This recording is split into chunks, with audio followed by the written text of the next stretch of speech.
I guess one of the biggest challenges is letting go of doing everything myself. Like many entrepreneurs, like we wear many hats, our own coach, business coach, or our own admin, content creator, marketer, finance. So I'm learning to start to simplify my work and ask for help. I want to sort of protect my energy and focus on more on what I do best, which is coaching and supporting my clients. So that's why I find right now is biggest my biggest challenge is to not to do everything myself, ask for help. Welcome to Career Coaching Secrets, the podcast where we talk with successful career coaches on how they built their success and the hard lessons they learned along the way. My name is Davis Nguyen, and I'm the founder of Purple Circle, where we help career coaches scale their business to 7 and 8 figures without burning out. Before Purple Circle, I started and scaled several 7 and 8 figure career coaching businesses myself and consulted with 2 career coaching businesses that are now doing over $100 million each. Whether you're an established coach or just building your practice for the first time, you'll discover the secrets to elevating your coaching business. Hey everyone, welcome to another episode of Career Coaching Secrets podcast. Today, we're joined by Fara Yazdani, a career coach, MBTI certified practitioner, and talent strategist with a heart-centered approach to transition coaching. With deep roots in HR and talent acquisition, Farah brings over a decade of insider knowledge to her coaching practice, helping professionals thrive in sectors from biomedical to clean energy. But what sets her apart is her blend of empathy and strategy, meeting clients where they are while giving them the tools to move forward with clarity and confidence. In this episode, we will unpack how coaches can build trust quickly, the power of soft skills in a result-driven market, and how to create client strategies that actually convert. And it's my pleasure to have Farah on the podcast. Farah, welcome to the show. Hey, Rajan, thank you so much for such a wonderful introduction about me. I couldn't do it any better than you did. I'm really excited to be here and share a bit about my journey. My name is Farah. I'm the founder of Revive Career Coaching. I work with mid-career professionals who feel stuck or unsure about their next step, and I help them find clarity, confidence, and momentum so they can build careers that actually feel good, not just look good on paper. I've spent over a decade in HR recruitment. And as you said earlier, I'm also certified in the Myers-Briggs type indicator assessment. I use it to help clients build self-awareness because once you understand your natural strengths, communication and decision-making preferences, it becomes so much easier to figure out next steps and what kind of work actually fits. Thank you. And so thanks so much for that. And thank you for coming to the podcast and taking the time to come into our show. And if you could tell me a little bit more about what inspired you to become a coach. Honestly, given my background in HR, I've always been the person that people turn into for career advice over time, especially working in the recruitment and retention attention space. I realized that the part that I loved the most wasn't just hiring, it was actually helping people find direction. Coaching felt like a really natural step for me, supporting mid-career professionals sort of rediscover purpose and career change. So that's what led me to start Revive Career Coaching. And can you tell me more about your journeys from the moment that you started it to where you are at today? So how does that look like? I know it's been right now you doing this 1 year and 3 months, if not more. Can you share more about how that journey looks like? You're doing it, are you doing it full time, part time, or have you changed on that? How does that look like? So what I call it like is like a pivoting into a new role. So I still feel that I still work in HR. So I've been able to use my background in HR in helping, especially from recruitment intention, in helping find their next role. I always say I feel like I can add value to our conversations. So it really naturally felt like a very natural next step for me. At the beginning, before I moved into career coaching, I was helping people with resumes and LinkedIn and job search strategies. But I quickly realized that the problem wasn't just the resume. I think it's the confidence and clarity about people where to go. So that's how I learned to lean deeper into coaching and also became certified in the Myers-Briggs type assessment because I find that it's such a helpful tool because it brings self-awareness into the process of career awareness. And go ahead. Sorry. Yes, well, yeah, go ahead. I was just gonna ask you, so when it comes to the people that you work with and your target audience, can you share a little bit more about that and what transformation do you help them achieve? So when my clients understand how they make decisions, what drains them, what motivates them, they start to see their career options with a fresh start. For example, just most recently, I worked with a client that was laid off from an organization. She was working in the same role for the past 15 years and thought that she had nowhere to go and she didn't have any other options. She was honestly quite devastated. Together, we were able to reframe her experiences, looking at all of her transferable skills, rebuilding her confidence, and recently she ended up landing a leadership role in a completely different. She said, "You know what? Being laid off was the best thing that happened to me, and I finally got my spark back." So this is an area where I truly feel blessed in working with folks like her, giving her confidence and momentum and clarity to find her next role. And where are you currently finding your clients? What marketing channel works best for you? The marketing channel that works best for me right now is LinkedIn.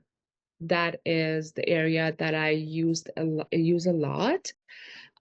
Also, I feel that word of mouth is really important for me as well.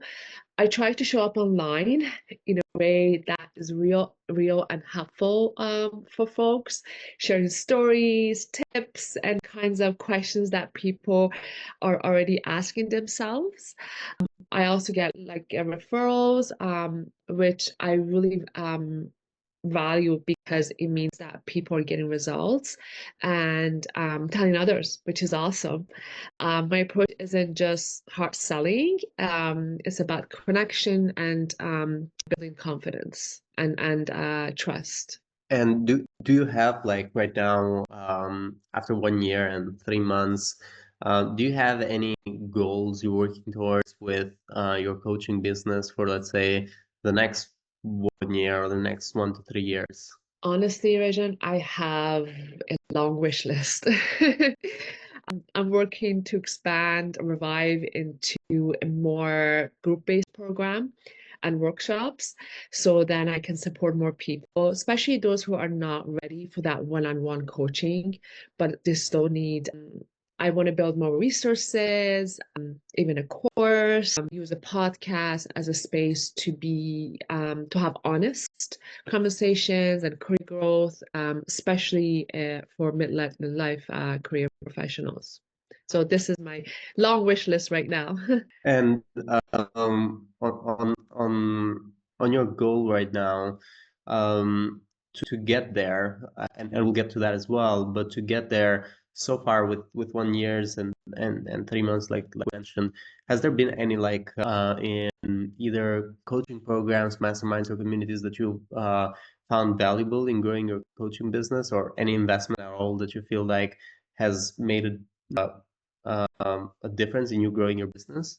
So I think for me, becoming certified in Revive Career Coaching has become a very good investment for me because it really helps individuals find self awareness, with self awareness and finding their next step. So I find that investing in certified and this area has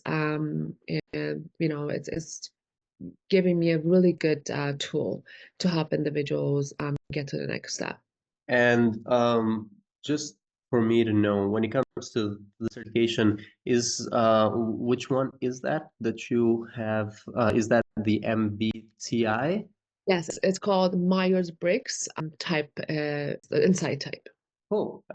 So, and throughout your experience so far, has there been any like something that you wish you had known first when you started scaling your coaching business? Any unexpected lessons learned? Honestly, I feel like you don't have to have it all figured out right at the beginning. I think we spend a lot of time, especially when we find something new to do. We spend a lot of time overthinking about it and trying to make everything perfect. Well, I learned that again for myself, to give myself clarity, and from the actions that I take. So I feel like the first version of what I'm doing is not the final version. So it's good to just start, let it go, and the people who need you will find you eventually. I totally agree with that. I don't think any coach has it figured out all from the start. Eventually, we all learn from experiences in our business. I tend to learn from other coaches because I don't coach myself, but I've gotten to learn quite a few new tips and tricks and things that you could optimize your coaching business with from the experience of coaches that are in different levels. Like today, I had a coach that I interviewed.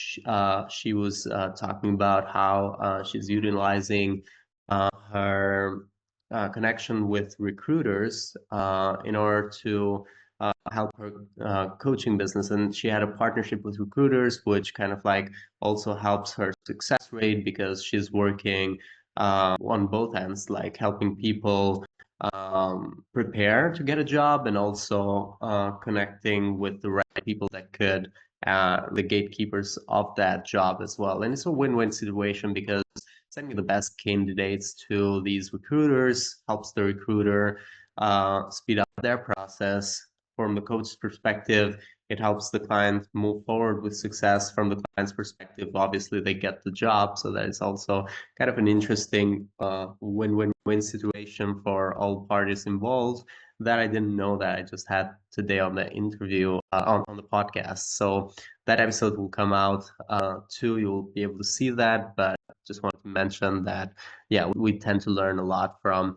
What are some of the biggest challenges that you either faced or you're still facing right now in scaling your coaching business? I guess one of the biggest challenges is letting go of doing everything myself. Like many entrepreneurs, like we wear many hats. Our own coach, business coach, we're our own admin, content creator, marketer, finance. So I'm learning to start to simplify my work and ask for help.